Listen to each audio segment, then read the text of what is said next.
slot machines work off this thing that I call the scarcity loop, and it's got 3 parts. It's got opportunity, unpredictable rewards, and quick repeatability. With behaviors that fall into the scarcity loop, you can repeat over and over and over. You can put this loop in things that are other than slot machines. This is what makes social media work. It's in dating apps. It's in online shopping. Wherever it goes, it tends to lead people into excess. So tech companies are always looking for ways to speed up behavior because that increases what they call time on device, which is a term the casino industry uses and tech companies use. Most people don't realize that their mind is being hacked all the time. I'm not saying that people should never use social media or never play slot machines or, never have a drink. I think what we're really talking about is intentionality behind it. And I think that we live in a world now where it's really easy to not do things intentionally.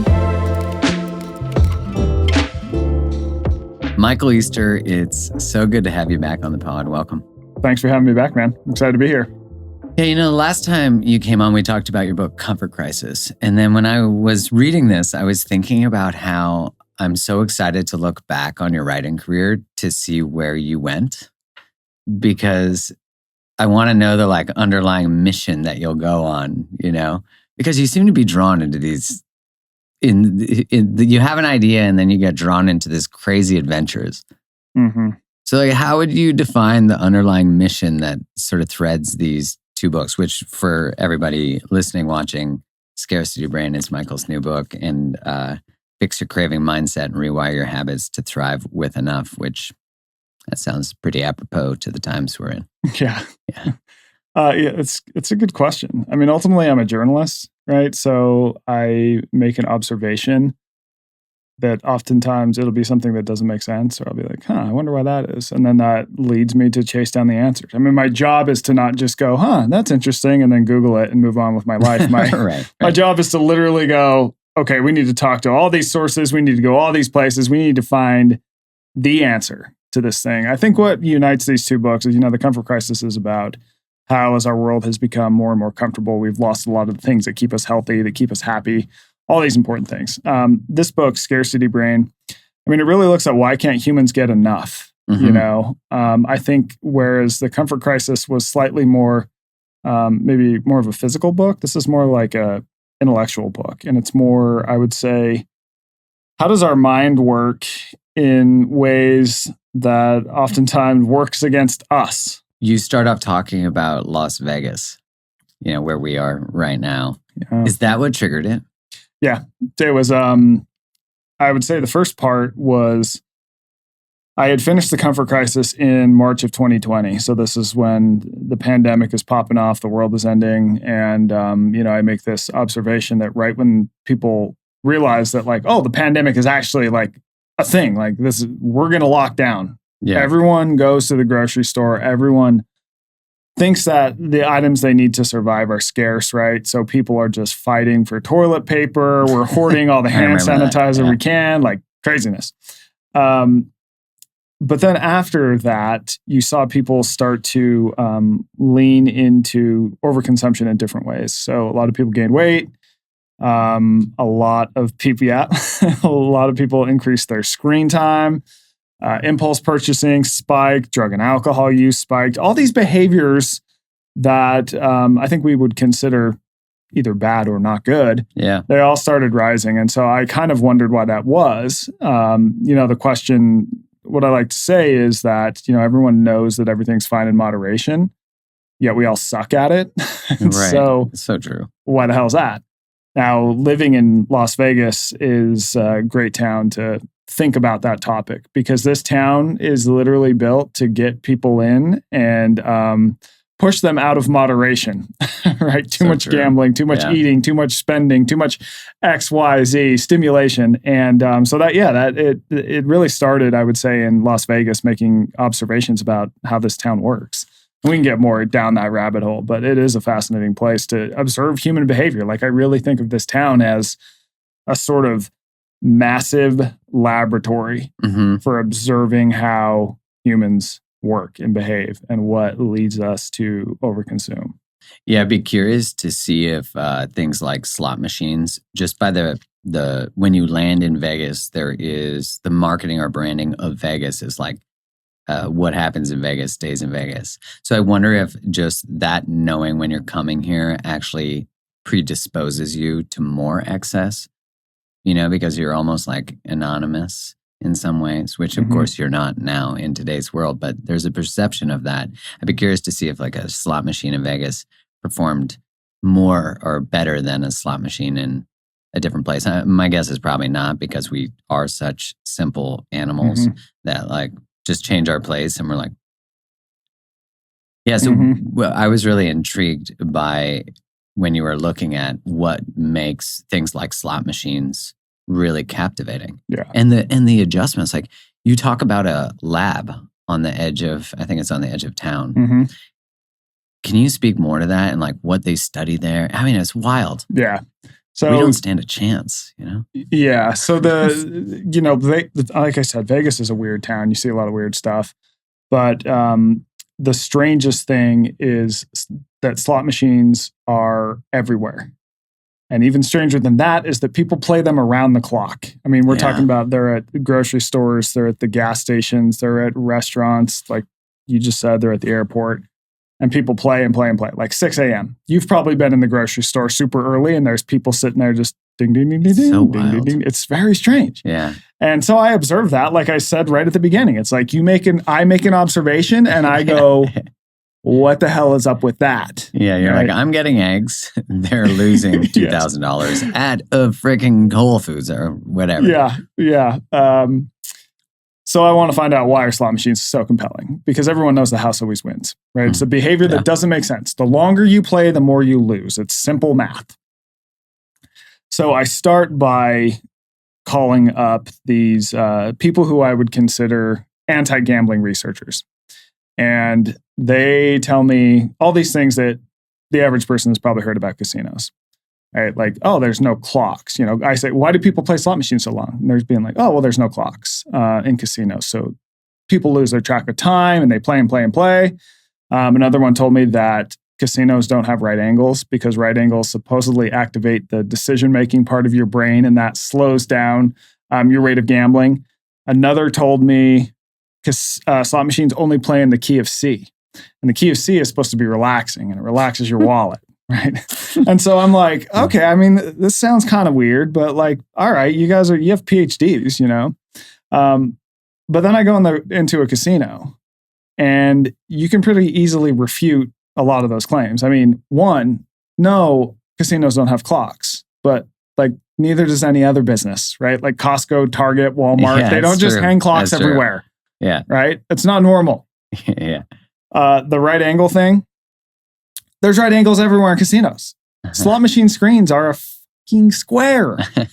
Yeah. Right? And then I even call up this guy who's a slot machine music designer. What would it be called? Composer. Yeah. Slot machine audio composer is his official title. What a niche. Yes. Oh, yeah. Totally. And he goes, no, like, where the hell did you hear that? He's like, I'm just making music that I think sounds good. I'm going to use all the keys at my disposal. Yeah. So my problem, I realize, is that I'm calling up people who want us to all stop gambling.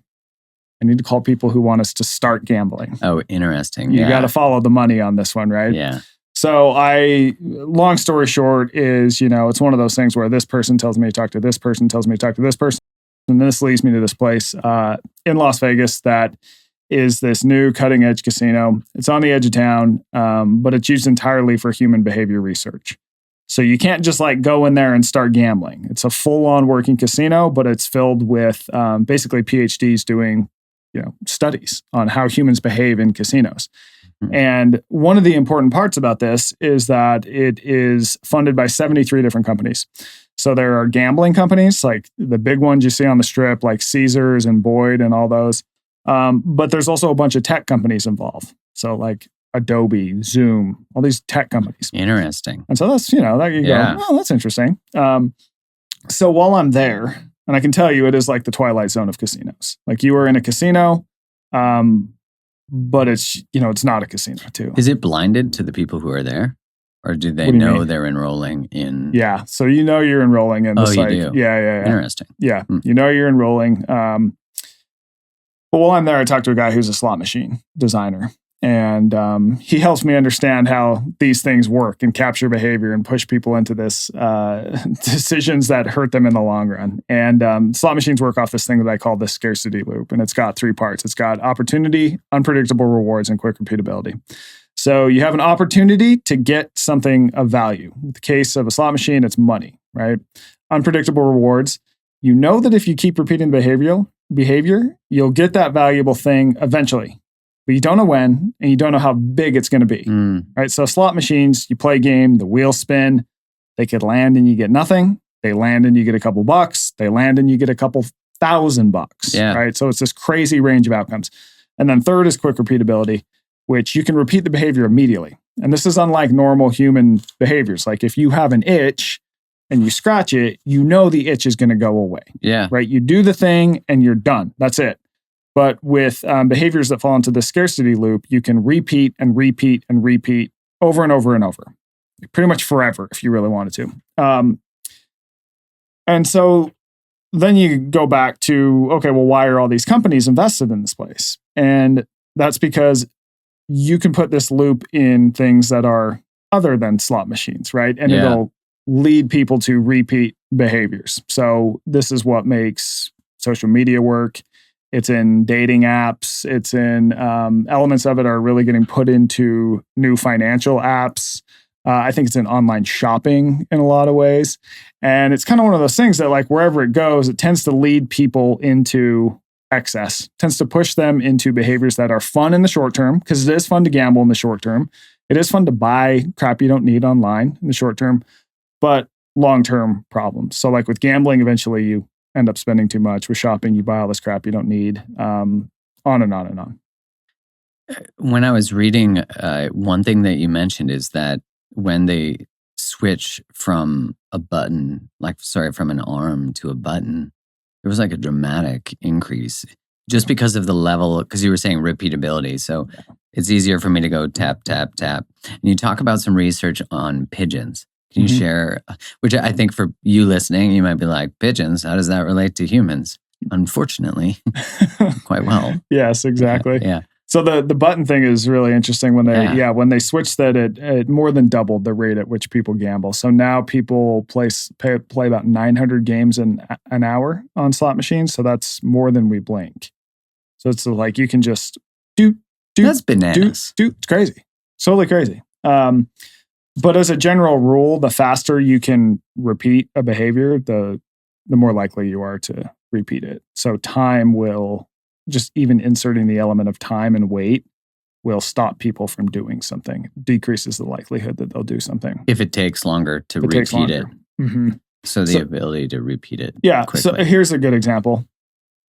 If, let's say with Instagram, in order to look at the photos, you had to flick them side to side. Every single photo, you had to flick it side to side, and there was like a 2-second wait. How much time would you spend on Instagram? Not a lot. Everyone would be off it. Instead, we have infinite scroll. Yeah. Just it goes seamlessly into the next one. There's zero wait. You can start to see the next one before you finish looking at the other one, right? So tech companies are always looking for ways to speed up behavior because that increases what they call time on device, which is a term the casino industry uses and tech companies use. But to answer your question about pigeons. So once I talked to this slot machine designer guy, I go, okay, like, but why? Why is this thing so, like, why are we so pulled into this? And he just is like, I don't know, dude. Like, this is just how it works. Yeah. I just make money off it. Like, leave me alone. So I called this dude whose name is Thomas Zental, and he's this old school behavioral psychologist. He's like 80 something. He still spends, I think it's 60 hours a week in the lab. Wow. Like, I mean, he's just like loves his job. And he's done these studies where he can train pigeons to basically become degenerate gamblers, like very quickly. So what he does is he's got these pigeons who are in, the cages or whatever, and he will put them in a cage that has 2 different games. So in the first game, they peck a light, and every other time they peck, they get 15 units of food. Okay. The second game, about every 5th peck, they get 20 units of food. So this is more like a gambling game because they don't know. It's not like it's every first one out of 5. It could be the third one out of the 5 one time. And then it's the second one out of the 5. So it's unpredictable. It's just like a slot machine, but they get a little bit more food. Now, if you do the math, it makes much more sense to play the first game. Because if you play that, say, 100 times, you're going to end up with significantly more food than if you were to have played the second game. Now, there's this theory called optimal stimulation theory, optimal foraging theory. And it basically says that animals will do whatever they can, put in the least amount of effort to get the most food possible. That hits, yeah. Right. So you go, okay, based on this theory that we've seen in the wild, these pigeons should all be playing the first game. And what he finds is that 97% of pigeons will play the gambling game, the one that gets them less food. Yeah. So did you find that when you were learning about things like this, that they were studying, let's say, pigeons, and that they're making these machines so accessible to extract every dollar from your bank account? That, like, if you're not conscious of what, the scarcity loop, that you just end up in it. And I've been in it. I get in it.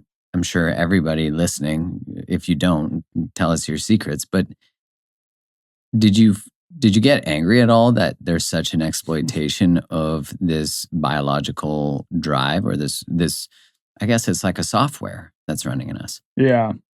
So once the guy tells me about his pigeon study, we're like, whoa. So like all animals will choose this, scarcity loop gambling game. His theory about why goes back to evolution and how we evolved to find food. Yeah. So if you think about finding food, it's basically a random rewards game, which is just like a slot machine. You go to one place looking for food because you need the food to survive, right? That's the opportunity. But it's unpredictable, right? You don't know where the food's going to be. You go to one place, it's not there. You go to the next place, no food. Next place, jackpot. You've got enough food to survive. That is insanely exciting. Yeah. Because, oh, great, we're not going to die. Right. That's a good day. Yeah. And you repeat that literally all day for life. So this system, our attraction to this system is sort of wired into our brain. We just focus and hone in on these unpredictable reward games, which good because it kept us alive for millions of years. But now once you put that same system in things like slot machines and things like social media and things like, I don't know, Twitter, even people getting hooked on email, financial apps, all these different things, you can see how, I don't know, maybe we don't want to be spending as much time as we do. And it really is like, I like to explain it as it's, if you fall into overdoing any of these things, it's not necessarily your fault because it's a very human thing to do, but it is your problem to solve. Yeah. And so to answer your question, did I get frustrated? I mean, part of it was, I would say sometimes I would. On the other hand, the opposite, if you were to take that to reasonable, okay, I'm really frustrated, we got to do something about this. Well, then the question is, okay, well, what are we going to do about it? Yeah. And the only way to really slow down these behaviors would be to make them all a lot more boring. And so we would have to go, okay, if we don't want That's people... the alternative shit. Yeah, if we don't want people to gamble, we have to make gambling not fun. If we don't want people to spend time on Instagram, we have to ask Instagram to please censor videos that are too exciting and make people laugh too much and capture our attention, right? And I'm not saying you should never like censor content or put wheels on it. Like the gambling industry is pretty heavily regulated, for example. But I do think it's really a question of... I think it's a better use of resources to put the onus on the individual and be like, okay, we need to figure out how you can manage these things. Because the reality is like, if you take something like gambling, like most people in the world can gamble and they have fun. They don't lose that much money. They're like, okay, yeah, I have my $100 for the Saturday night. I'm only going to gamble with this. And maybe they win some, great. They lose their $100 and they're like, okay, well, that was kind of fun. I'm going home. A small percentage, though, will gamble their life away. Yeah. And that's with every single behavior that can be maladaptive. That's with alcohol. That's with gambling. That's with online shopping. That's with time online. That's with all these things. There's always going to be this small percentage of people that just do it to such an excess that it ruins their life. But for the vast majority of people, we can kind of keep it on the rails. And so I think trying to overly regulate it to sort of save the butts of the people who can't, it's like, because you never know what it's going to be for someone, right? It's like, for example, I'm sober. I don't drink because I was one of those people who can't regulate alcohol. But for me to get out of that, I couldn't sit around waiting for the government to be like, Michael, you have a problem. Yeah, exactly. We'd like to help. Exactly. Right. So I had to kind of figure that out for myself. And I think that's how, if people are struggling with behaviors that are really hurting them, the onus is sort of on them, Do you think because society has sort of normalized this engagement with excess that people would even identify that they're in a state of excess? Well, I think that it's very easy to see societally if it's something like drugs or alcohol, because there's such stigma around that, or gambling, for example. Yeah. I don't think it's quite as apparent for things like, say, shopping, or, it's becoming more apparent, I think, for time online as we get more conscious about that. Yeah. But even that, I'll do days where I'm a professor at UNLV, where I'll have my students kind of take an audit of their screen time, and I'll have students who are spending, more than 10 hours a day on their phones, and it's mainly on TikTok. And like, to me, that's just like being a junkie. Right. You're like, well, but it's on this app, but no one really, no one's going to be like, dude, you need to go to rehab for that. Right. Right. So I think that there are some behaviors that we think of as, society just generally accepts, even though they're, I think, hurting people in the long term. Well, it's interesting because I think of someone being, let's say, on TikTok for that many hours, and I'm grateful that I never got captured by the TikTok thing, which TikTok changed how it displayed content, because it went from, Instagram, you follow 100 people, you get that 100 people's content originally. Mm-hmm. And TikTok was like, yeah, like you could follow those 100 people. And that's great. We'll show you their stuff every once in a while. But we're actually going to create an algorithm that identifies what you look at and then what you engage with most and spend the most time on. And we're going to like pop some of those in there, which that makes me think of the pigeon. It's like, peck, like slide. Slide. And I've definitely done that where I'm like, I'm going to go on and look up this thing or do this email. And all of a sudden I'm looking at YouTube shorts or something. You know what I mean? Like so when I think about someone being captured, like a young person like that, or anybody, because I'm sure there's people of every age captured by social media and TikTok, I just like maybe the savior or the like martyr-y feeling is like they don't stand a chance. But if they know about it, at least they have a bit of a chance, you know? Because for me, reading your book really, it created this pattern recognition of where the scarcity loop existed. And I was like, shit is everywhere. Oh, it's everywhere. Yeah. And it seems like since COVID that it's really so much more amplified. And I know you were saying at the beginning, like we went so online at that time and like we weren't at work, we weren't driving to work generally. Not everybody, obviously, but like, I know you say the onus is really on the individual, and I totally agree with that. I just wonder how we even ourselves can minimize or moderate. How do we capture the loop? Like, how do I know that TikTok is 7 hours a day or whatever. I know that I love porn. I know that I love gambling. Fuck. Like, I'm like you with drinking. I don't drink anymore because I was really good at it. Yeah. But not, it has consequences. Yeah. TikTok doesn't have immediate consequences. Right. It's harder to see. Yeah. What do you think about that? Yeah. No one wakes up after a TikTok binge and goes, "Where's my car?" Right. What did I do last night? Who did I scroll last night? Yeah. Totally. So I think that one, as you kind of pointed out, just becoming aware of like how it works is useful. Yeah. This leverages something called the Hawthorne effect, where basically when behaviors are observed, they tend to change. Two is that you can remove or change any of the three parts. So you can take away or change the opportunity. You can take away or change the unpredictable rewards. You can take away or change how fast the behavior is. So you can slow down the behavior, basically. So when I think about something like opportunity, it's like, let's say you're kind of in this loop of shopping? Well, a lot of people buy stuff for reasons they haven't even thought of, right? That's true. It's like framing your possessions. So in the book, I talk about framing possessions through this lens of gear, not stuff. Because gear, inherently, it's something you use for something that allows you to achieve a higher purpose. Where I think a lot of times people will buy stuff because, frankly, they're bored, because they think, oh, if I just buy this thing and let's say it's a piece of clothes, like I'm going to look a certain way, and like that is going to open up the world for me socially, right? We kind of manufacture these narratives in our head about like what a certain purchase is going to allow us to do in the future, but it's like this grand weird thing that's like socially.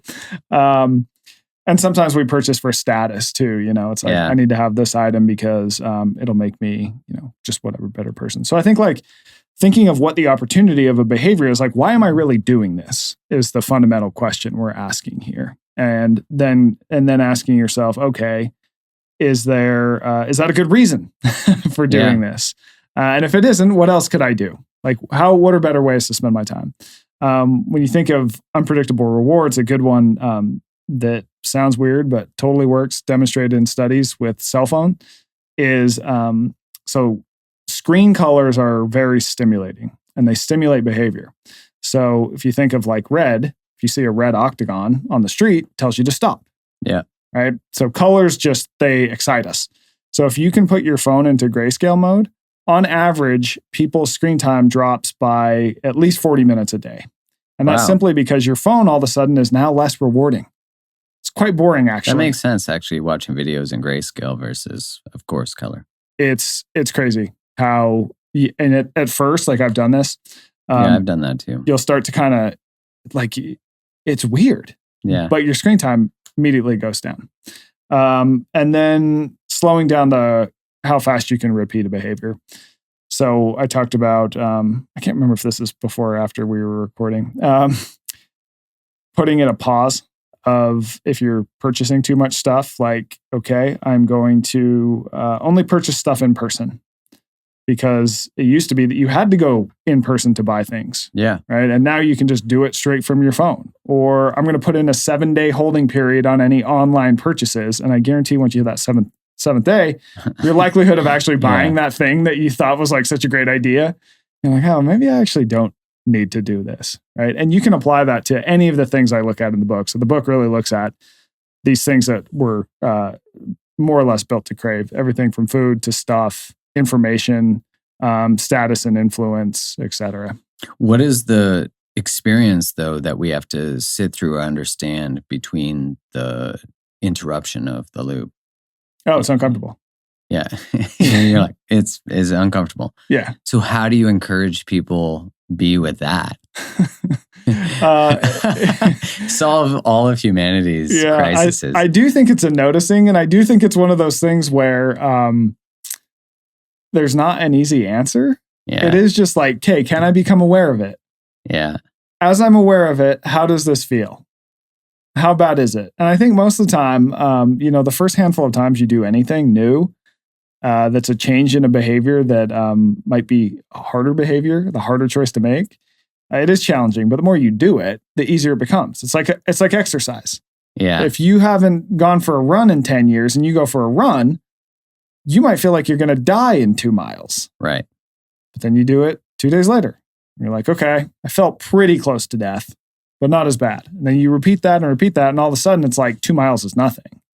So you're just sort of cementing that. And I think that we need to be honest with ourselves that like changing behaviors is never going to be easy, because like once you've cemented a behavior, it just becomes sort of second nature. And we often do things because they make us feel good or are easier.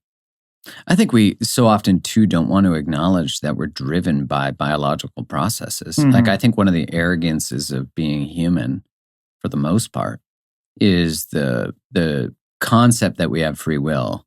And then because we have this idea that we're conscious, we're better, we're conscious of how we think, ideally, which I think is probably the first step of any level of self-awareness. But we look at other animals and we're like, look at them, these simpletons. Like they just follow their instincts. Like they don't, as where we seem to think that we are not susceptible to things like a scarcity loop. Like most people don't realize that their mind is being hacked all the time. Mm-hmm. And then we get, as I was saying earlier, we get to the place like, woe is me, that's not fair. But shit, as you were saying, it might not be your fault, and it isn't your fault, really. But you better do something about it, because just like with drinking, I think if like you look at the world today and you look at the consequence of the exploitation of this loop, what do you see? Oh, the consequence. I mean, the biggest thing to me, honestly, is so I'll answer it like this. One of my favorite quotes ever is from William James, and he basically said that when you die, your life is will have been a culmination of what you were aware of. And now you look at how people spend their time, and it is often in these behaviors that we're not going to look back on and be like, wow, I'm really glad I spent my time that way. Yeah. So the average person now spends 12 to 13 hours on digital media. I am not saying all that is bad every day. I'm not saying all that is bad at all. Yeah. But I think when you start to break it down, you look at, okay, person's like 4 hours on their phone. Okay, well, where's that time coming from? And it's like, all right, we got 1.5 hours on, say, Instagram, 30 minutes on TikTok, a bunch of time on Twitter, another time on Reddit, or, it's TV. It's like 4 hours, and you're watching 4 hours of that a day. You're not watching the good shit on Netflix anymore. You're bottom of the barrel stuff, right? You're just looking for something. And so I think once you kind of frame it with that, my big thing is like, you've got one ride. Yeah. And a lot of it is spent, I think, and I'm guilty of this too, where you're just kind of like, you're just doing the next thing that's like kind of stimulating, but it's ultimately not the use of your time as you really, I think, if you sat down intentionally and tried to spend it, would be. It's January, and like so many of you are probably navigating, there is a desire for a renewed commitment to eating healthier, especially after holiday feasting. Now, my number one tool of choice in this venture, in feeling good, nourishing the body, is Organifi's green juice. You know I love this stuff. I love talking about it. I love the brand. And the reason I love specifically the green juice is, number one, I'm a busy father, I'm a husband, I run a business, I'm a teacher. I don't always have time to juice a bunch of leafy greens. I mean, really, who does? And this high quality powdered version of greens makes my morning routine so easy. I literally don't have an excuse, since all I have to do is mix the powder in some cold water or some almond milk, and I'm good to go. Now, it has also helped me reach my wellness goals. I've lost over 25 pounds in the last 6 months, and that's one of the benefits of taking this green juice every morning, because it reduces my craving for sweets. Plus, it maintains cortisol levels so I don't gain weight when I get stressed, and it helps me stay hydrated. Now, number 3 is that unlike other green juice powders, it actually tastes super delicious. They have 2 awesome flavors, the original minty flavor and my favorite, the crisp green apple flavor. And it's not loaded with any sugar to disrupt my ketone levels. And there are also so many health benefits. Inside these greens, you'll get a clinical and effective dose of ashwagandha, the adaptogenic herb that supports cortisol levels, and so much more, and moringa, which they call nature's most perfect multivitamin, rich in vitamins, minerals, and amino acids. Chlorella, an alkalizing freshwater algae rich in chlorophyll, vitamins, and minerals, and spirulina, a nutrient-dense freshwater algae loaded with antioxidants. So I invite you to join me in a fresh, healthy start to 2024. Use the code CREATETHELOVE for 20% off green juice and any other amazing products at Organifi.com/createthelove. Well, yeah, like you look back pre-smartphone and you didn't have this opportunity. I mean, doom scrolling especially. You didn't have this opportunity to have an endless loop of your attention. You experienced boredom. You experienced, which of course leads to creativity. You experience, and it creates ideation. It creates all these things. You also have more time to have conversations. And I think you're naturally exposed by the serendipity of making your way through a real world, not a digital world. And not to minimize the digital world, great. It exposes us to information. We met through it. There's value in these things, but if not moderated by us, they are by ourselves and our own behaviors. Like I think about if you were, in 1993, throwback time, you're like, going to the store, you had to meet your friends at the mall. You had to meet them. You like got off the home phone and caught the bus, or your parents dropped you off or whatever, you rode your bike, but you had to go. And now it's easier for us to flake. It's easier for us to have multiple connections. Like I think about now, if you want to, be a player, it is a lot easier. Like before you had to get on a horse, ride to a woman's house or whatever, or like whatever that looks like. Now, and the dad probably had a gun or a sword, now you're like, oh, you can text tons of people. You do all these things. So when I look at it, I'm like the opportunity just by not going into an echo chamber of a phone, which an algorithm provides, that's not even anyone's fault either, is that we are not even exposed to diverse thought anymore. We're not exposed to diverse experience. And when I think about and we talked a bit about this in the first podcast we did, this like absence of comfort, not just on an absence of discomfort, not just on a physicality level, but like psychologically and from an ideological perspective, it's interesting because as I say this, I want to just explore this with you. We are either in echo chambers where we don't experience psychological discomfort, and cancel culture, I think, really contributed to that. This like, you can't talk about that. You're not. And there's obviously value in why there was an experience of cancel culture, because there was an absence of accountability.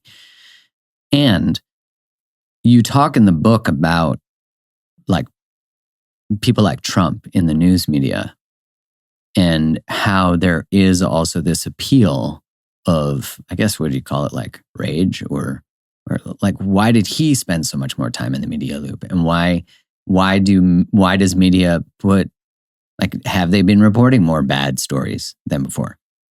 Yeah. So I think that you hit the nail on the head. It's that, a lot of the behaviors that fall into the scarcity loop, they are sort of comforting. It's like a mild level of comfort. And you're not, take boredom, which we talked about that in the last podcast too. In the past, if you're exposed to boredom, you'd have to sit with the discomfort and then you'd have to be like, okay, where's this boredom going to take me? Yeah. So boredom is this evolutionary discomfort that basically tells you whatever you're doing with your time right now, the return on your time invested has worn thin. So go do something else. Yeah. Now, in the past, that something else was often productive, right? Yeah. Or at least kind of new and interesting. Go forage, go hunt, go have a conversation with some other person in your tribe. Right. And now when we feel that, we have an easy, effortless escape from it on our persons all the time. And I think you can apply that across the board. But I often think that, having to go through these uncomfortable moments and not do the next easiest thing all the time, that ultimately leads to more growth and productivity, creativity, all these good things that we want humans to have. To your point, I'm not saying that people should never use social media or never play slot machines or, never have a drink or no, not at all. I think what we're really talking about is intentionality behind it. And I think that we live in a world now where it's really easy to not do things intentionally because of things like algorithms. To answer your question with the Trump thing is that I think basically people's attentions gravitate to things like outrage and I guess I can't think of the right word, but sort of butting of heads, right? Controversy. Yeah. And so I think that one of the reasons that depends on let's just put politics aside and say I don't really care what you think about his politics. When you think about him just from a media capture standpoint, he is by far the smartest media mind who has ever lived. No one has gotten more attention than Donald Trump ever. I agree with that. And it's obvious. The proof is in the numbers. Right. Right. And it's well, why is that? And it's because he came into a world of politics that it's important in people's lives, and he made it less boring. That's exactly how slot machines took off. Slot machines took off in 1980 when we made them less boring by doing all these different tweaks to them. Right. So and part of the reason why probably the main reason he's not boring is because there's a level of unpredictability, a high level of unpredictability. What is he going to say, do, or tweet next? So he might say something that is actually kind of nice. You're like, oh, look at that. And then the next thing he might say something just totally you've never heard a politician say anything like that before. And, you might be on the side that goes, I can't believe a politician would say that. God damn him. Yeah. Or you might be on the side that's this is how real people talk. It's good to see a politician actually saying what normal people say in conversations without having to filter themselves, right? So there's this inherent level of unpredictability and behaviors that are very unpredictable, and that captures attention.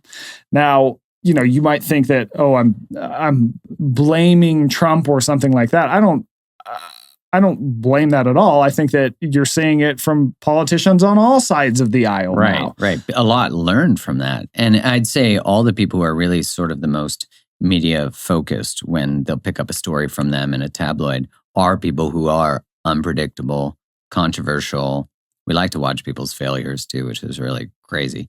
But, it's like, we like, what's that idea of like, if it bleeds, it leads. Yeah. I mean, it's so true. There's been such an amplification of that.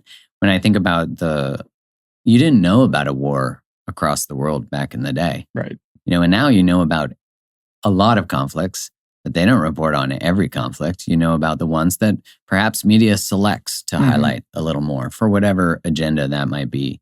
But I look at things like I know one person, but I'm sure this is true of many people. And I've had someone mention Trump on my podcast, and then all of a sudden you get a review because someone, spoke poorly about him or positively about him, it just shows how oppositional, you said that controversy, which I think social media, when I think of young people today, has really amplified these like ideological bubbles. Like one person I know specifically would Google Trump's name every night before bed and was like obsessed with the news about him, a Canadian, which I think is really like kind of funny because our politics used to be, it's getting a little more exciting, but used to be so boring that we were just consumed by American politics.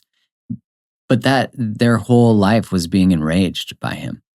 And every conversation I would have with them was seemingly would be brought back, especially when I'm living here or spending a lot of time here, was like, oh, what is it like talking to people and engaging about the subject of it? I'm like, I don't even think about it. I don't even, because I'm not engaged in the news, because for me, I did what you said. It was like, just turn down the volume. Then I'm not exposed. The opportunity is not there.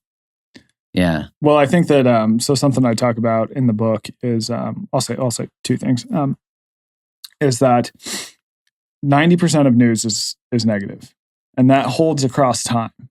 And so then you have to go, okay, has the world stayed, is the world itself 90% negative? I don't think it is. No. Let's compare now to 100 years ago. You're less likely to die at any given moment. You're going to live longer. You're less likely to be hungry. You're less likely to be in the front lines of World War I without any antiseptic, right? Like all these things. But the news is still going to tell you all of these bad things. And I think that colors our worldview. Because I think that right now is the best time to be alive, when you just look at it. But when you poll people, only 6% of people think the world is improving. And that's because... Wow, that's so low. Yeah, 6%. And I think it is because we're surrounded with so much information that is negative. Now, the reason for that is because we gravitate to information that's negative. Like our attention focuses on that. Yeah. And that's an evolutionary... Yeah, negativity bias. Yeah, it's just a hack that saved us in the past. You don't want to be the caveman who is looking at the nice flower going, oh, that's so beautiful, as a saber-tooth tiger comes in on the side, right? That person dies. That person doesn't spread their DNA. You want to be the person who, like, you hear a twig and you're like, it's definitely a grizzly bear. We're definitely going to die, right? Yeah. So we still have that. And what else I'll say is sort of about needing unpredictability in order to get attention. The first season of MTV's The Real World, which that show. Yeah. This was one of the very first reality shows. The producers, they interviewed all these people, and they got all these nice kids that were like, oh yeah, these are great kids. This is going to be great. They put them in a house. They put cameras on them. And the problem was that the people were normal. So you're watching a show of normal people being like, yeah, so what are you going to have for breakfast? Oh, do you want to go on a walk later? Okay, maybe we could go have a nice dinner later. It's just boring as hell. So no one's watching that. Right, no one's watching that. What you need for reality to work, reality shows, is you need to cast people who have elements of unpredictability, who are crazy. You need the people who are going to drink too much, who are going to fly off the handle, who are going to get in fights, who are going to say some crazy shit. So it selects for that. And I think that is analogous almost to, in a lot of ways, where our political world is going in such a way, and just where entertainment in general is going. You have to select for the crazy people. Yeah, I remember being captured by a season of The Bachelor.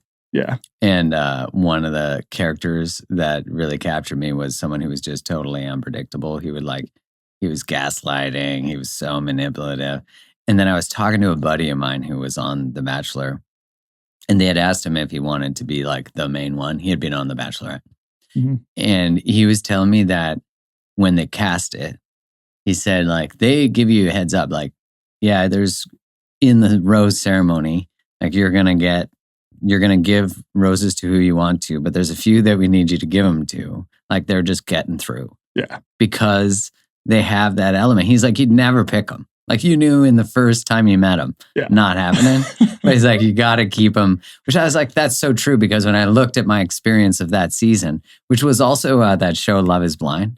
Okay. Yeah. Have you seen that one? I've seen a couple episodes. Yeah. Yeah. My wife where watches it. there is like such a mystery to it, but you hear people say horrendous shit, which of course is what makes movies like The Notebook exciting, is the unavailability. And there's a show called Normal People that had a huge following. The show itself is fucking heart-wrenching. It's like they almost are together and then they're not, and she's like leading him on. She keeps him secret, and you're like, I got to keep watching this, hoping it resolves, and it never gives you what you're seeking, which is, of course, the freaking whole point of it, which is good writing, good story writing, because it keeps us in this like desire to follow sort of the hero's journey. Yeah. Here's a great example, especially for your audience, of the scarcity loop. So people tend to get stuck in abusive relationships when the abusive relationship is unpredictable. If someone just consistently is an asshole and consistently a jerk and consistently emotionally abusive, you'll leave them. It's when they were an asshole, they're an asshole. Oh, but then they were so nice this time. Yeah. Then they're an asshole, then they're a jerk. Oh, but then they brought flowers. Then we went to dinner and they were so nice. That unpredictability of behavior, you start to look for the wins, just like a slot machine player. Play, no win, play, no win, play, no win. Oh, we won. Okay, let's do it again. Yeah, that was identified by a behavioral psychologist named Karen Pryor. She writes about it. And once you realize that, it's like, oh, it's because I'm getting these little wins every now and then. Yeah. When I look at the totality of this, 80% of the behavior is that of an asshole. Right. Do I want that in my life? No, but I'm getting hooked on the unpredictability because I don't know how the person's going to behave this time around. And that captures people and keeps them in bad relationships. It's good for people to know, because for sure what you hear someone say is like, oh yeah, but they're you hear that conversation about addicts too. It's like, but they showed this moment of, and I'm like, of course they did. Right. But I really think, we are often, like, we like to say something when we make a poor choice or do something we're ashamed of. We're like, but that's not who I am. Mm-hmm. I'm like, but yeah, there's actually something liberating by saying that's actually who you are sometimes. Mm-hmm. And if you can be with that truth, just like I tolerate bullshit, but that's not who I am. But no, that's the life you're going to get if you keep doing that. I was really interested in how dating apps use this. What did you see with that, with like things like Bumble, Tinder, like just how people get caught in that? Oh yeah. Well, it's an unpredictable rewards game, right? It's swipe, right? Swipe, match. And then who is it? Yeah, totally. You have a match. Yeah. Is it the person that I was like, they're okay. I mean, maybe, all right, we'll just swipe for it, or is it the person where you're like, whoa, that person's incredible, and you don't, and then you do it again and again and again. So Tinder made so much money. I think they're the highest grossing app of all time. Are they really? Yeah. I didn't know that. Because what they did is, you would have this unpredictable reward game experience that was fun, where you're matching with people, but then you could pay for things like, I think they call them boosts. And so that would increase the amount of people who were seeing your profile. And then it's almost like being able to be like, okay, I'm going to pay a little bit extra money on this slot machine and I'm going to get more jackpots. Like you'll do that, right? But it's free to start. So it's free to start. You have a good time. And it's like, oh, by the way, if you just pay us like whatever, $5, $10, $15, I have no idea what the economics were. You would get, your profile would get seen by more people. You would have more matches and you would have a better experience. So you get more rewards, which I remember being on Tinder or Bumble years ago. And when I remember being in New York and like swiping through, and I can't remember what my radius of match was, but it wasn't that high. And all of a sudden it was like just me and a radar. Like there's no one around. You're all alone. You'll never find anybody. Yeah. And so then I would increase my radius. Like, I could match with someone from Brooklyn or someone from Jersey or whatever. Yeah. And I remember one of the paid app things that you could pay for was that you could change your city. So before you could only do it in your origin city, but you could like pay to be, go, I travel there. Yeah. I'm going there for a trip. So maybe I should get a match ahead of time. Yeah. So it's interesting how they monetize because opportunity. I want more opportunity. So Right. I'll pay for more opportunity. Yeah. A lot of these endless scroll things like Instagram are not monetizing you in that moment though. Right? Your opportunity is new content, but you're actually not spending money, I guess, till you see an ad or something that catches you. Well, they're monetizing you in the sense that they're selling you. They're selling your attention to advertisers. Yeah, good point. Yeah. So back to this 3-part system: opportunity, unpredictable rewards, quick repeatability. So with Tinder, opportunity to get a mate, unpredictable rewards. I don't know who it is. I don't know when I'm going to find this person. And quick repeatability. I just got to keep swiping and swiping and swiping. And eventually I'll get the jackpot. With Instagram, it could be you have an opportunity for status. So this would be something like social posts. Like I'm going to post, right? I have an opportunity to get likes and acceptance from people. So I post, and then the rewards are unpredictable. I don't know if this post is going to get a lot of likes, which that's awesome, or it could just get a few, and that sucks. Could even be that someone comments on it and says, you're an idiot. Oh, that's not fun at all, right? So there's this range of outcomes. And then what do people do after they post? They check and recheck to see like what's happening on the post. Like, has someone commented? Has someone given me a like, et cetera? And then with the swiping, it's the same deal. You have an opportunity to get some piece of content that'll make you feel something. Yeah. Right? It could make you laugh, could make you feel nostalgic, it could make you really angry. You keep scrolling and scrolling, you're going through all those videos, and then it hits. You get that brief hit, right? You get the dog video that makes you laugh your ass off, and then you keep swiping. Mm-hmm. I know in the book you talk about cravings. Mm-hmm. So what did you find out about why we crave things? Well, I look at what we're sort of built to crave, and it all goes back to scarcity and how we evolved. So there's these humans really crave things like food, possessions, information, status over others. And when you think about all those things, they were scarce in the past. Right? So take food. Yeah. There was never that much food. You didn't know where it was. It was hard to find. It took effort to find. And so we are designed to basically, when we find food, to overeat it, try and pack on weight because it was going to be scarce again. And that kept us alive. So all these things that kept us alive, food stuff, information, status, whatever, were scarce and hard to find in the past. So we've sort of evolved to crave them and consistently want to overdo them. It never made sense to moderate on all these things, right? Because there just wasn't enough of them. And now we live in a world where we have an abundance of all these things. So we throw out a third of our food, for example. Like we have so much food, we're throwing out a ton of it. Not to mention our food is super hypercaloric. The average home, possession-wise, now has more than 10,000 items. In the past, the house might have had like 100 items. 10,000? 10,000. 10,000 to 40,000 is the numbers I've seen. And that's counting everything big and small, right? With information, we now see more information in a single day than we would have seen in our entire life about 700 years ago.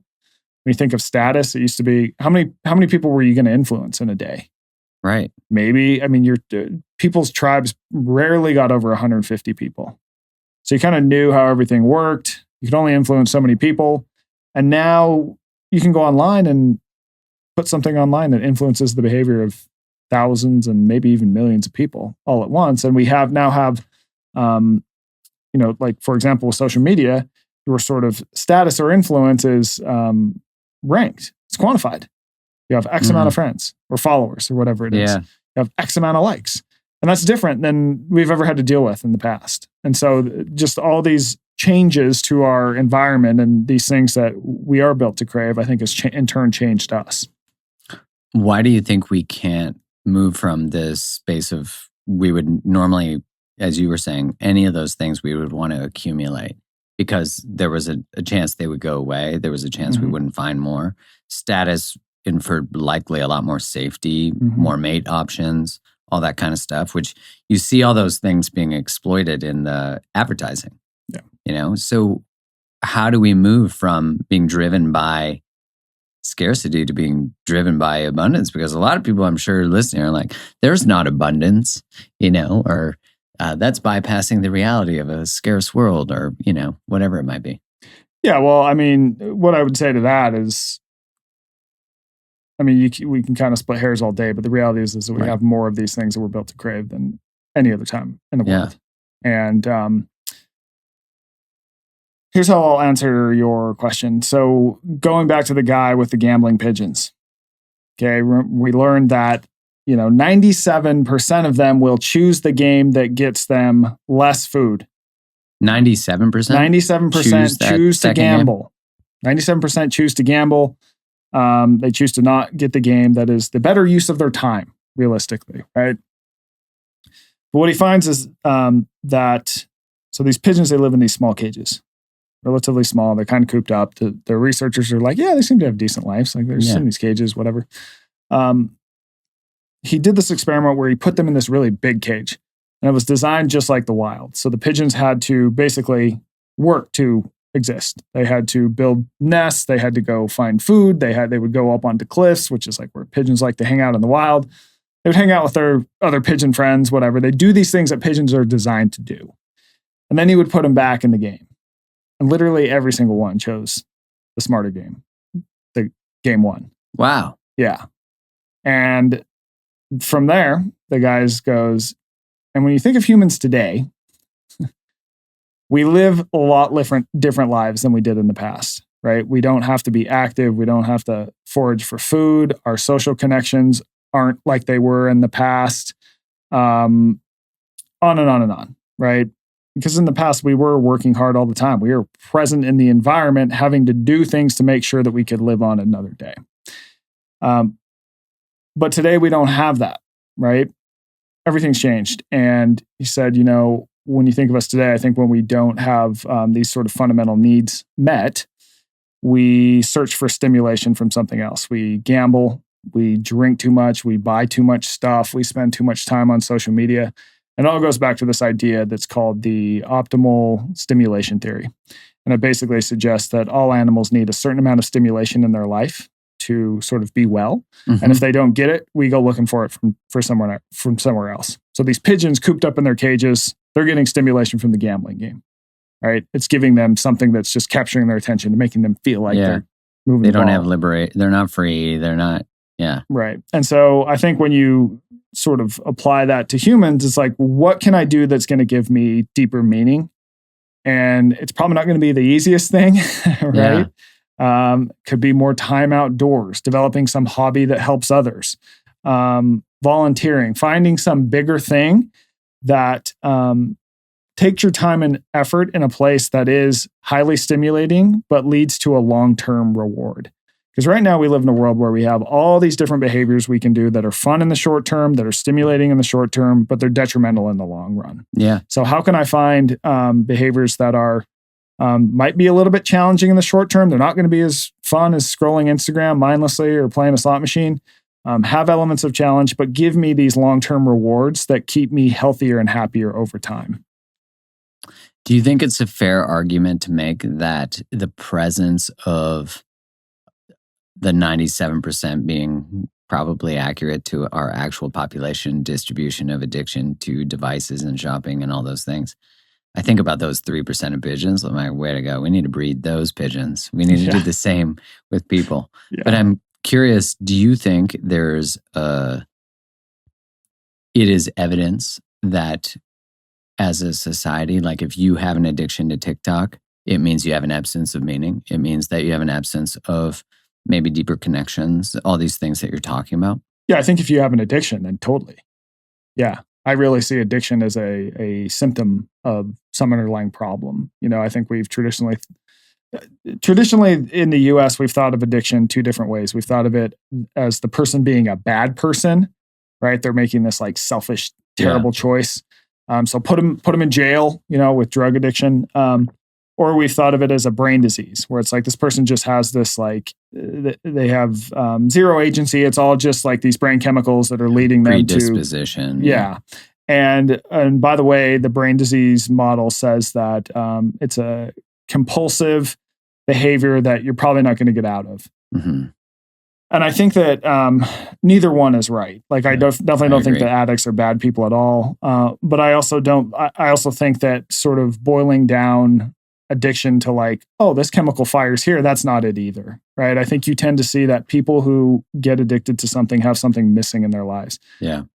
And I can talk from that. I can talk about that because that's why I drank. So I think you do need to figure out, okay, why am I doing this? What am I missing? What am I searching for here? And the answers aren't always so clear.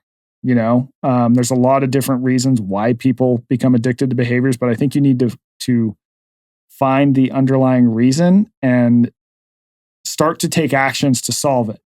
Are those actions going to be easy? Hell no. No. They're not going to be. But I really do think that the story of growth today is being willing to go through short-term discomfort to find a long-term benefit. All right. So it's like when I got sober, that sucked. It's like the hardest thing I've ever done. Yeah. It was just like hell for a while. But by going through that, my life started improving like fundamentally. And every day started getting better. And I could start to peel away the layers of like, okay, well, like, why the hell were you drinking in the first place? Like that, dude. And then I could go, okay, I think this is why. And then I could start to insert ways that got me that why that were more productive, that actually enhanced my life. And it just led to more improvements over time. So for example, for me, I think a lot of it is just that like, I'm a person who seeks out extreme experiences. I like to explore the edges. And at the time, I was working a job that was pretty boring. It was an office job, kind of doing the same thing every day that I wasn't super passionate about. And so alcohol on the weekends would give me this opportunity to sort of be like wild and free and explore those edges in this world that's increasingly sanitary and rule-based. So once I get sober, I need to find a way to explore the edges and find extreme experiences in a way that enhances my life. Found that. Yeah. So now it's like my reporting trips. Now I, time outside doing exercising, like that's going to enhance my life in the long term. I mean, I've built a career off of basically changing this thing I was thinking in addiction to like something that I can actually sell people in the form of books. And my life has gotten better for it. When you look at a behavior, how do you identify, like, where's the line if TikTok's addictive or contributing to your life? Yeah, I think that, I think with addiction, honestly, there's not really a line. Yeah. Here's how I'll answer that is like the DSM-5, which is the sort of Bible for the psychiatrists use to make diagnosis. It doesn't even include the word addiction. It's not even in the entire thing. And the thing's like 500, whatever pages. Crazy how many other things are in there. Yeah. They use substance use disorder, and they basically say it's substance use, like addiction is hard to define, basically. They give this criteria. There's 11 different questions they ask to help figure out, like, does this person have a use disorder? Yeah. And so if you answer yes to say 2 to 5 of these questions, you got a mild case. 6 to 8, you got a medium case. 9 or more, you got an extreme case. Now, the funny part of this is that, when I go through it thinking through my lens of someone who drinks, I'm like, yeah, there's a lot of yeses there, Mm-hmm. But then I could go, okay, well, what about my use of insert X app that I feel like I use too much? I'm like, oh shit, like I answered yes to like 3 of those. Mm-hmm. And so I think kind of going, like realizing that sort of these behaviors that we believe we overdo, they lie on kind of a spectrum. Yeah. And like, and sometimes you're just like, okay, well, I'm okay with 3, whatever, I think figuring out where you lie and how you can address address that is important, because I definitely don't see addiction as like this sort of bright line, even though that's what the government has to use and studies have to use to study different populations. But ultimately, like, addiction is determined by someone with a clipboard, right? Who goes, oh yeah, I've talked to you a couple times, you're an addict, whatever. So yeah, I think Gabor Mate in his book, The Myth and Normal, like he does a good job of saying like it's in a profoundly sick society, you know, and like it's normal to have all these symptoms that show that, like, if a normalized behavior is 6 hours a day on technology, or 8 or 10 or whatever it is, it's like we might look at our peers and go, oh, I'm below them or I'm above them, but it's really the cost of the behavior on our psychology. Or because you look at anxiety, depression, how can you not experience anxiety if you're constantly scrolling something that has an unpredictable outcome that you're constantly activated by? Like, I think of the impact. I look today at like the level of disease, the level of obesity, the level of mental health issues, especially in young people. And I'm like, wow, like, do we not want to look at the common denominators that, because they're profitable businesses, you know, and that's sad in some sense, but, and that's where it's like, when will the adults make the choices for the kids, you know? And that's the part where I go, oh, well, like, you look at a kid's experience of an iPad, they know exactly how to use it already. They're just like, the anthropologists who studied like how humans hold things, move with things, is I think how the origin of how like the iPhone was created. So it's like they've done a pretty good job, because a kid knows how to use an iPad quickly. It's so intuitive. And it's like, do you think we need to put in more regulation for young people, for like, let's say under 14 or 16? I think regulation for young people is probably pretty smart. I think I hate regulating behaviors of adults, you know. Obviously there needs to be some regulation for stuff for adults, but I think generally for kids, especially around social media, that doesn't seem like a bad idea to me. I mean, for example, in China, TikTok is different for a 14-year-old than it is for a 14-year-old in the US. What content gets fed to them, right? Like, I'm sure we can tweak algorithms to, if you're a 14-year-old on social, like, you're going to get more stuff that's educational and interesting, and it's going to improve your life. Like, it's a very simple coding. That's a smart idea. And that's what they do in China. Right. And then, you know, shutting it off at certain hours. I know Utah's doing some stuff. I do think that, when you look at how the human brain is changing during those times and what becomes important, and also what we want our kids doing at this prime learning time, I think it's probably wise to regulate social media for kids and teens. How do you encourage people to rewire their habits? Because, you know, other than buy the book. Yeah. I mean, the book goes into how you can sort of reverse the loop in a lot of different behaviors. And it really is, I think it does come down to tweaking the loops, changing either the reason why you're doing the thing in the first place, the unpredictable rewards, and slowing down the repetition. I mean, I think you see that work consistently in studies, and then asking the bigger why, like I had to do with why am I doing this in the first place? Yeah. You know, I think that's important. Yeah. When I consider that relationship to things like social media, part is, oh yeah, I have work on there, I have whatever. But often it is the avoidance of discomfort. It's the avoidance of like being with other people or being with feeling, you know. And so much of what you were talking about in the book that I really, I loved how you pointed it out. But it's that so much of these behaviors are actually sourced from trying to, like the cravings, are sourced from this desire to be more valuable. Which I think about in the context of relationship. Most often we are seeking relationship from a place of a lack of self-worth. And so the relationship is familiar to us. The dynamic that we might call chemistry is familiar to us. But it's familiar because it activates something that's still incomplete, a familiar relationship we had with a caregiver that made us feel unworthy. So to actually step into worthiness, it's crazy, because then you have to look and go, okay, well, if I love myself and I place myself at high value, what habits, rituals, and choices would I make?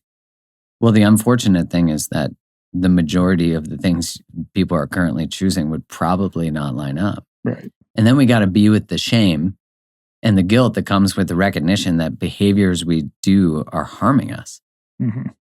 So in your looking at cravings and this orientation of low self-worth that seems to drive them, how do you think, or what do you recommend people do in order to shift? Well, I think that I don't think people do things that like people do things for a good reason. So even if a behavior is hurting you in the long run, it's probably providing something in the short term, Mm-hmm. right? You're getting some sort of benefit from it. So take me and drinking. It's like, I knew that my drinking was causing me long-term problems. But the thing about alcohol for me is that like I can fix my problems immediately with a drink. Like that's pretty damn easy. Yeah, that's true. Right? Yeah. I'm still getting a benefit from drinking. You can extrapolate that all the way to like any drug use, right? Like an addict is always going to feel better in the moment if they just use their drug of choice, even though they know it's ruining their life in the long term. So you're consistently choosing a short-term reward at the expense of a long-term growth and benefits. Yeah. And so I do think really realizing like I'm going to have to go through this tough period. Like it is going to be hard. It's just part of the bargain and part of the realization. Like that unlocked it for me. I tried to stop drinking 100 times. And every single time I'm looking for like, how could I just have like 1 or 2 drinks? Yeah. How could I like do this thing? You know, like you're just like messing around. And it's like, sometimes you got to rip the Band-Aid off with some stuff. And when you increase your capacity for that level of discomfort in one area, you now have it in every area. Yeah, I think so. That's why I think of things like rucking or cold water exposure or, breath work or going on adventures to the edge, like you talk about, is that it's a skill that transcends every area of your life. Like if you can be with a craving and say no to it about, let's say, sugar or a processed food or something like that, it's going to translate to choosing a poor partner. Yeah. Like it's because it's a skill set. Now you're observational about why you do what you do. Mm-hmm. Yeah. Okay. I'm curious now that you've written Comfort Crisis and Scarcity Brain, and this might be jumping the gun, but do you have something that you're already exploring? And oh God, yeah. Yeah, it's like, can you stop? No, That's your opportunity, your scarcity loop. I think it actually is. I said, I'm like, okay, I'm not going to even do a proposal for, at least 6 months, at least 6 months after this comes out. And I literally sent Jan and Steve. So for the listeners, we share agents and their names are Jan and Steve. I sent them a proposal like 2 days ago. Did you really? Yeah. I just went on I had an idea and I went on a run for like a week and I was like, here's a proposal. I don't know why I am the way I am, but here we are. Can you share at all what the investigation or where your point of inquiry is now going? I can tell you it's going to have a big overarching narrative. We're going to start so it's basically going to track how, assuming it doesn't change in the proposal state, it's going to track how humans basically got from East Africa where we evolved to the Americas. But what are the important adaptations we picked up along the way that allowed us to do that? Because it turns out that those adaptations are still things that can enhance our life today that we've often overlooked, right? It's like the ability, for example, to tell stories is very uniquely human. Yeah. And like most people freaking suck at telling stories. That's true. But it turns out that like if you can tell a good story, that's a really good business hack. That's a good relation. That's a good friendship hack. That's a good, like, you can use that skill in today's day and age. Yeah, you can monetize that, no problem. But you also socially get rewarded. Yeah. And it is the way that we shared information. It was the way that we shared wisdom. Right. Yeah, interesting. Thanks again for coming on, man. I'm so happy we got to have another chat. Super fun. Thank you. Yeah, for everyone listening, Scarcity Brain, go get it wherever books are sold. Website? Eastermichael.com. And then, you can find pretty much anything you want through that portal. Perfect. Thanks, brother. Yeah, thanks, man.